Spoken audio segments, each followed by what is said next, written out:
So we're going to talk about the digital marketing funnel today. A little bit who I am. I was an agent for a couple of years up in Aurora. Actually, my former broker is here too, so it's fun. And then I was a training specialist with Remax Integra, so I was doing traveling North America, mostly Ontario Atlantic, training agents on a lot of what I'm talking about. And then in July, I started my own company doing a lot of what I was training on for agents.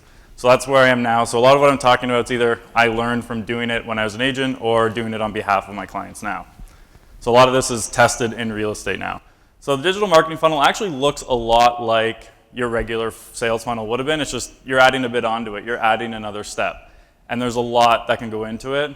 So really, like if you're looking at everything we're talking about today, just start with one thing and move from there. Don't worry about implementing everything at once. You're going to get overwhelmed. So but the first step when you're planning your online funnel is doing a lot of research. There's a lot of information out there that you can use to target people. There's a lot of things you need to know. So learn your demographic, learn where they are, learn what they do, learn everything about them. Even little things like, what are their interests? What are their hobbies? Like when you're on Facebook, I'm talking about in a minute with targeting, like if you know all your clients really like a particular magazine or a particular movie, for instance, you can target people who like that movie. Like you can get really specific with the type of things you're targeting. So learn as much as you can about your demographic. When you're doing the ad for them, you want to do something that gets their attention. And what I find that people do a lot is they overcomplicate ads that they try to do online, trying to be almost too clever. Like this is a really simple one I'm running for a client, want to buy a cottage. That's all the ad says. This one gets a ton of traffic. We get a couple leads a day out of this one, and it's, I think maybe it's $10 a day we're doing, and I think in 3 months we've had 300 or 400 leads off of it now. And it's a very, very simple ad, just says, do you want to buy a cottage? Very easy to do. So create something that gets their attention, but you don't have to overcomplicate it. And what's great about Facebook is the targeting options that are available to you. You can go really specific. Like all that information you put into Facebook, it's not to help you express what you're doing. It's so that Facebook can target you with advertisers. Like if you ever see someone who puts like, I'm feeling sad into their status, that's not to help you express. That's so you can get targeted by ads of chocolate. Like that's the type of things that they're doing is they're taking all that information and they're targeting it to you. Like good example is actually Target, the company. They used to do it offline kind of, so they'd figure out what people were buying, and then based on what they bought now, they know what you're gonna buy 6 weeks from now, 8 weeks from now. And so there's a story of this father who came into Target one day screaming at the manager. And what had happened was they had sent his 15-year-old daughter a ton of stuff on like buying diapers, buying strollers, and all this baby-related stuff. And he's like, my daughter's 15, you should not be sending her, this is BS, like getting really, really upset and swearing at the manager. He came back in 2 weeks later because it turns out his daughter was pregnant. That's the type of information Facebook's figuring out about you. Like when you're putting all that stuff in, they're using it. Like, did anyone sign up? How many people are actively on Facebook? Did anyone recently do that thing where it's like, find out what your top words are that you used on Facebook? If you did that, you basically authorized a third-party company to go through everything you've ever put on Facebook and then compile a profile and sell it to people. So now they know everything that you did since day one on Facebook, and you've given them permission to do that. Now all that information, that's being sold to people like me who can use that to do advertising with. And it's great for me. You basically have zero privacy online. When you are doing an ad on Facebook, like if you have your targeting above 40,000, it's too broad. Like you really want to get down, like most of my ads are actually around 15,000 people at most are targeted by an ad. I'd rather spend, if I have a $20 budget, I'd rather do 4 different ads at $5 a piece, very hyper-specific. The more specific you are, the better results you'll get, and that's what's great about targeting. And then, like I mentioned, you want that attention-grabbing headline, something that just gets them, because right, people go on Facebook, they're not on there to look for real estate or look for a house, they're on there to see who got fat from high school, what do their friends have for breakfast, all that fun stuff. They don't care about real estate when they go on there, so you need something that breaks up their attention span, so something that captures it. So get something there, so like want to buy a cottage, it's very simple, but it works because someone's like, oh yeah, I do want to buy a cottage, and then they click on it. So keep it simple, don't overcomplicate it, but get something that actually grabs their attention. It's different than Google, where someone, with the same example, they'd be typing in like Muskoka cottages for sale. Well, now that ad doesn't have to grab their attention in the same way because they're already searching for it, whereas on Facebook, they're not. And you always have to answer on it, what's in it for me? So again, they're not on Facebook like looking for ads about something. People don't come on there to look for the ads. They're on there to do other things. So you have to give them a compelling reason to stop what they're doing on Facebook and go to your page and leave their contact information. So anytime you're putting up an ad that's have something that very clearly answers that question of what's in it for me. And a great tip, make it local. Don't use generic stock photos in your ads because people, they look kind of scammy. Like for all they know, it's like a Nigerian prince trying to sell them something on the other side of that ad when you use like that generic stock photo. You don't want that. So make it as local as you can. Like if you in your area have like local landmarks, something that people will recognize, go with that. Like with Facebook targeting, you can go down to a 0.63 mile radius. So you could do a very, very small neighborhood that you're targeting, and you could put pictures of like the local park that's around the corner from their house. They see that ad, they immediately recognize like, oh, that's right next door almost. They're more likely to click on that ad because they recognize what's there. So make it as local as you can with your ads. And then test different versions. With Facebook ads, for instance, every time you put it up, you can put up to 6 different photos with every ad. Every time you run it, at least try all 6 different ones. Like one of my best performing photos that I ever put up was just a toss away for me. Like I was like, well, I only have 5 photos up there. I'll just go grab a random one that was sitting on my desktop, throw it in. It's not even really related, but you can kind of make the argument it is. So I just threw it into the ad, ended up being the best performing picture in the entire ad. So keep testing it. Give it about a week once you're running the ad to see, because like you might see that one photo performs really well for the first 24 hours. And then you realize after a week, that's actually all it's done. So give it about a week to see which one's working. Drop the ones that aren't performing, and then bring up ones that are. Replace some other ones, and just keep testing to see what does it. And you're not looking for like 30, 40, 50% gains every time. Every time you're changing ads, you're looking at like 1, 3, 5% changes to what you're doing. The third step is getting their information. So you want a landing page where they click on the ad, and when they come off your ad, they're gonna come there. And all you want them to be able to do is fill out the information. Some people send them to sites where there's like 8 different offers. The second you do that, you're gonna see what you're doing plummet. Like when I first started, did my buyer one, similar to this, get listings in your inbox every morning. And then I was like, you know what, I also wanna get sellers, so on the side, I put a little like, almost like a banner ad saying, well, do you wanna get a free home evaluation? Click here, because I figured they also have a home to sell. The second I did that, not only did I not get any seller leads, I got half the buyer leads too, because I was taking them away from something and it took them off the page. So for instance, if I'm doing an ad, I send them to my homepage. Like this is the homepage of my website. If I was like, come learn about the different plans I offer, and then send them to my homepage, you know, they have to figure out that that's the one button that they're supposed to click to get there. You're giving them too many options. You want to keep them with one single option, and there's nothing else to do. So like my landing pages now, not a single button is clickable unless it's to get me their contact information. So there's not even a link on the bottom to my website. I just have like the RICO information where I need to have it, and that's the only like extra information on the page. And then make sure with your ad, you're matching the call to action that's on your landing page. So like for instance, this landing page here, get listings in your inbox every morning. You want to make sure now your ad has language that's very similar to that. Because if people come to your page and it's different, they're going to get confused and they're going to leave. And then what also happens, if they leave quickly, Facebook's going to start penalizing you. Facebook pays attention to how long people go onto a page after they click an ad. If they go on for like 1 or 2 seconds and then leave, Facebook's like, oh, they're not finding that valuable. We're going to make him pay more and see less and have less people see it.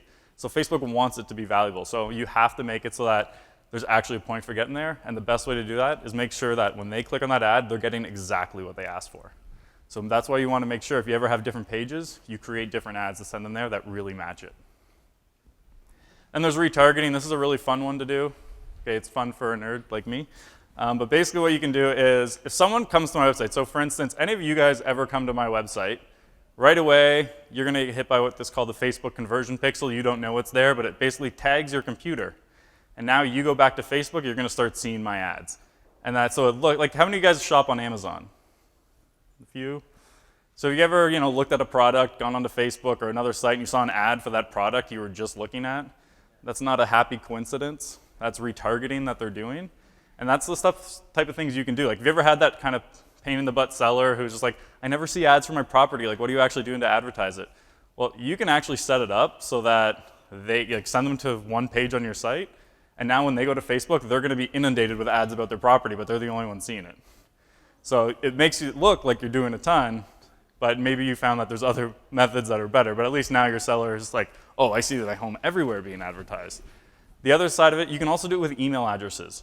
So if you have a list of email addresses, you can upload those all to Facebook and now target anyone with that email address. So say if I collected all your email addresses today, I'm going to go on Facebook, upload them all, and you're going to start seeing my ads every time you log into Facebook. So if you're doing an open house, collect those email addresses, upload them into Facebook, and now you can start advertising anyone who uses that email address on Facebook with ads about that house or similar homes or about your services. So it's a really cool thing you can do. That you have to use the Facebook Power Editor, which is a little more advanced, but it works really well.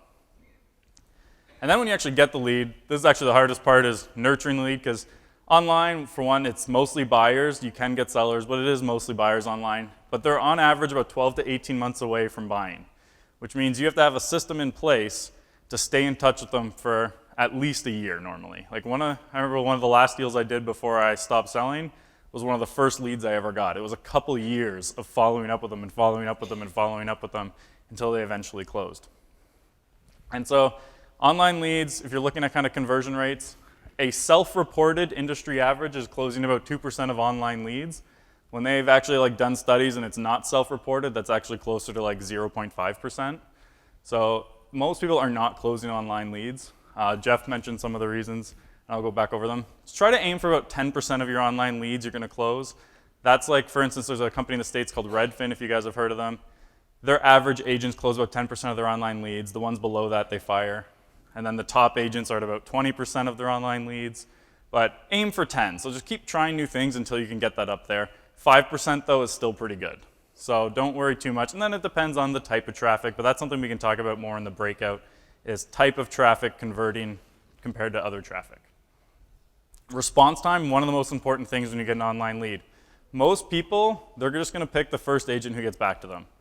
It's something like, I think the stat was 78% of people pick the first agent.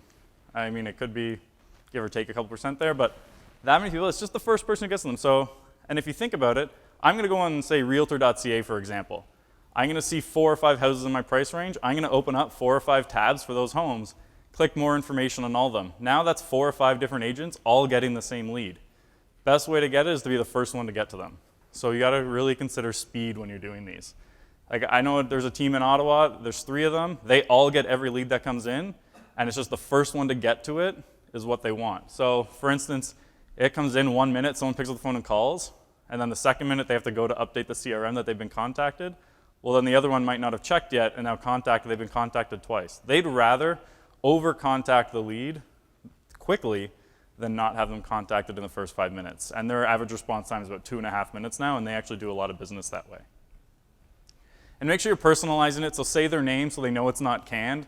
Especially don't start your email with, "This is an automated message." Make it actually "Hi," put their name in. And you can have programs that'll automatically take their name off the contact form, insert it for you. Just keep in mind if someone puts something rude in the name box, which does happen online, or they put Minnie Mouse, it's going to say "Hi Minnie Mouse" or "Hi something really rude." So just keep that in mind when you're doing it. But try to personalize it. It's better if you can do it manually, but understand you can get busy, so sometimes you want to automate it.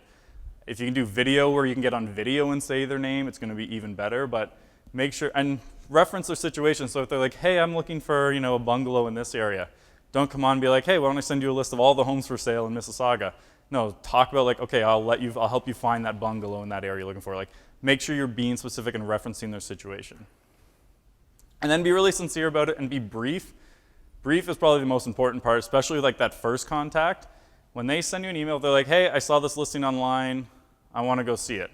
Don't say more than "Perfect. When's a good time for you? ? Send it back. Then when they start emailing you back, then you start getting your pre-qualification. Then you start talking about coming into the office before to sign a BRA or something like that. But that initial email, like Jeff talked about earlier, it's like asking for marriage on the first date. It's like going up to someone at the bar and being "Hey, how's it going? I'm Andrew. If we're going to get together, you're going to have to sign a prenup. We're going to have 3 kids. We're going to move to Aurora, to the suburbs. We're going to do all this." That doesn't work. It's the same with online leads. Keep it really brief, be sincere. So think about how you want to be responded to online. If you submit something on a website, and it's just a simple question, you don't want a 2,000-word thing back explaining all the things about agency agreements. It's too much. So keep it sincere, keep it brief, and you'll find you'll start getting better responses. And end every single email you send to the online leads with the expectation of a reply. And that does not mean reach out to me if you have any more questions. That's not expecting a reply. That's basically telling them, go away. Even though like you don't realize that, but that's basically what you're doing. So always end something with a question that is actually openly expecting them to send you an answer. Never try to ask more than one question at a time unless they're sending you like paragraph after paragraph of information. So if someone sends you like a 2-line email, respond with a 1 or 2 line email, end it with a question, you'll find you'll start getting better responses to those leads. And again, most important part is follow up. So get a CRM. Even if that CRM is just like Google Calendar and an Excel spreadsheet, just have something to keep you organized. The best CRM is just one that you're actually going to use. So there's a ton of different ones out there. There's a ton of free ones out there, like Google has free ones out there, or you can go up to ones that are a couple $100 a month. There's a lot of different options out there, so just look. And then develop a system. So if you get a lead in today, have something in place where it's like, okay, I'm going to contact with day 1, day 3, day 5, day 7, day 10, day 20, and then eventually goes to like maybe once a month, depending on the lead. But have a system in place where every time you get a lead, here's what happens with each one. And that way you can make sure they're all being followed up with. There's programs that will automate that for you, or you can do it manually just by putting like a calendar reminder, but do something where you're maintaining that contact with a system. One of the best books, if you ever actually really want to get into like social media marketing, it's called Jab, Jab, Jab, Right Hook by Gary Vaynerchuk. I don't know if you guys have ever heard of it, but it's a really, really good book to read. I highly recommend it. And the whole idea is you're leading with value when you're online. That's what people want on social media, is something of value that give to them. So the analogy he uses is boxing, where you're setting them up with your jabs. That's giving them value. So you know, 3 pieces of value, and then the right hook is when you're asking for the sale. So start by setting them up by kind of being grateful to you for giving them a ton of information. So give them as much as you can. So for instance, you see someone on your Facebook is getting a divorce. Don't just message me like, hey, well, I'm going to help you sell your home and buy 2 more now. Maybe you give them a book on, you know, here's what happens to a matrimonial home in the event of a divorce. Give them something with value. So always come from that perspective of how can I benefit their situation right now? Don't look at it from the sale. And especially in social media, that'll go a lot further. So if you have any questions, you can add me on Facebook or Twitter. You can send me email or call or text. I prefer text to call because I'm that age, but I'll answer anything.